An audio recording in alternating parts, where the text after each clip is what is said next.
What's up, little buddy? Hanging out? How's it going? Just showing your subscribers your current cage setup.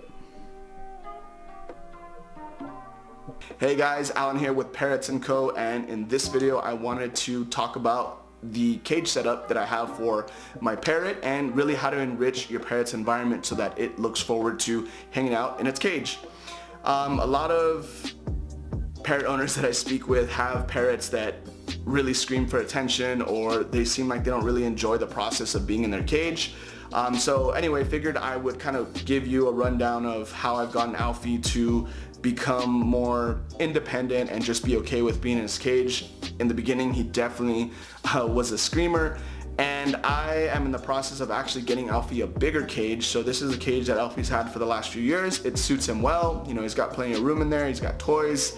But the interesting thing is that, you know, since I work from home, you know, most of the time, and I'm here about 20 hours a day, you know, Alfie has that unique experience where, you know, I'm just here next to him in the office, and whether he's inside or outside the cage, he always has a companion around him. And with that being said, the cage setup itself, the way that I kind of make it enriching for Alfie is that I first make sure that Alfie has the proper toys that he enjoys really playing with. So having the proper toys that your parrot likes are going to be important, and making the environment enriching with those toys in the cage equally as out of the cage is going to be important. So what I find sometimes is, you know, you see these beautiful stands that people have. They have toys, they have the feeding that happens on these stands, they have all the attention that they give the parrot on these stands, and as a result, when you bring your parrot out, all of that positive reinforcement happens on this stand, but when it's in the cage, it's not really getting that same type of positive reinforcement. So what happens is your parrot naturally says, hey, outside is fun, inside not fun. I don't want to be inside. I'm gonna bite you when you try to put me inside because it's not fun, or I'm gonna yell for attention to try to get out, right? So we don't want that to happen. What I like to do is have the cage be the only feeding place that I give Alfie food. That way he's very acclimated and very used to wanting to come into his cage, because that's where a source of positive reinforcement comes. Then the toys itself. You know, I've over time tested a bunch of different toys. Alfie didn't always care for them. He didn't really want to play with all these toys, but I found the ones that work. For him, it's these little foraging balls, because I can put snacks inside, and he really looks forward to digging through them for those snacks. Wood blocks, wood toys he loves, handheld toys that he can basically put into his mouth like a shoe and kind of tear it apart, that you see at, you know, bird stores or online. And those are, for the most part, what he likes. Wood blocks, foraging toys, and handheld toys. Make sure that I have those in there, and I actually just took a bunch out because he shredded them all, and I was in the process of getting new ones, and that's why I figured I'd make this video. So, toys that your parrot likes in the cage equally as out of the cage. Do most of your feedings in the cage instead of out of the cage, so that he looks forward to going in the cage for food as a source of positive reinforcement. And then there's out of cage time. How much time should your parrot be out of the cage? Well, that's actually going to depend on the parrot. There's no way to slice it and dice it and say, hey, this is absolutely how many hours your parrot has to be out of the cage or inside of the cage.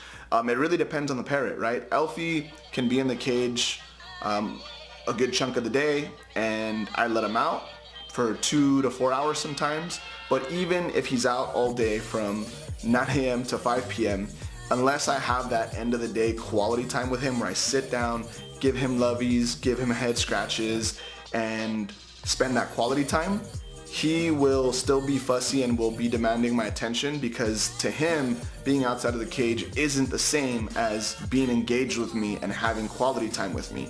So you're gonna have to figure it out with your parrot, but I would say there's no set or hard rule.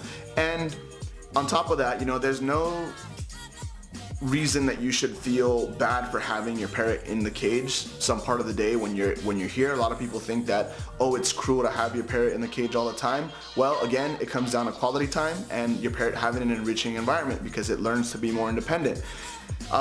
So for example, there might be scenarios where you're gone on vacation.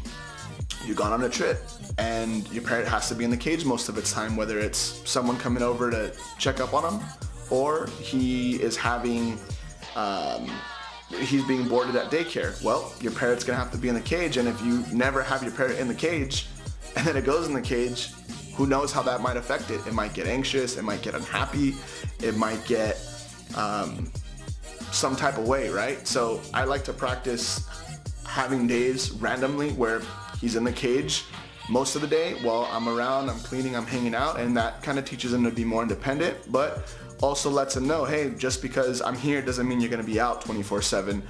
So that's just part of the kind of general rule of thumb that I like to put together for how much time to have my parrot out of the cage, but also balance it with quality time. And then the last thing I'll say is cage size, right?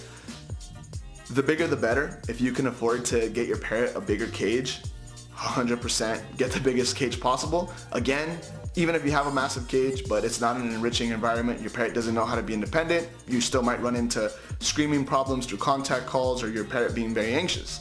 Now, I will say this, if you have too small of a cage, that's a no-no, right?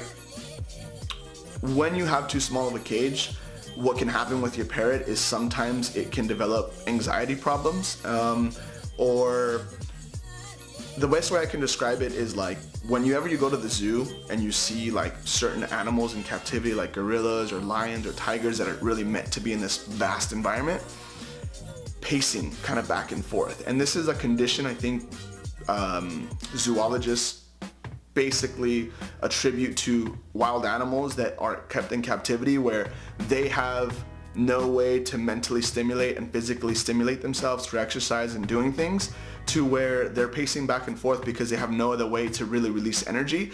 That's something that we don't want. You'll see that with parrots when they are excited, like they're excited to come out. Sometimes they'll do the pacing, but if they're just in their cage and they're just kind of pacing back and forth and it's just happening all the time, usually that's a sign that the cage is either too small or your parrot isn't being enriched enough with its environment, or it's not learning how to be independent and self-entertain and self-play. That's when you'll kind of see those scenarios pop up with parrots, and that's obviously something that we want to avoid. So anyway, these are just a couple tips and kind of my rundown of, you know, Alfie's cage setup and kind of what we've worked on over the years to get him to become my quote-unquote ideal parrot. And in all honesty, he really is. Like, I'll be on calls and doing Zoom calls or whatever, he doesn't yell, he knows to whistle or to make little eep eep sounds for attention, but never yelled, you know, knock on wood so that it doesn't happen in the future. But you know, it all ties hand in hand with not just having a proper cage setup or a proper cage environment. There's so much more that goes into that. And with that being said, I actually have a training, a free parrot training that I put together in the description below that you can take a look at.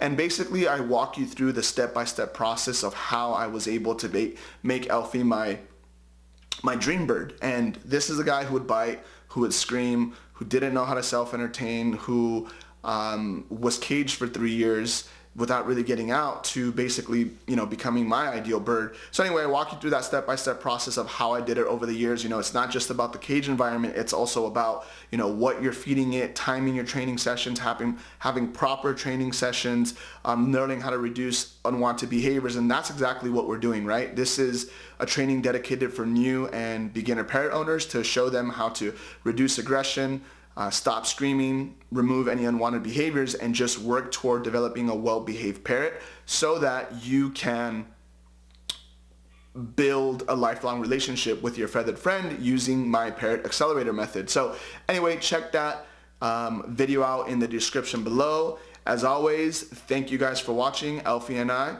signing out.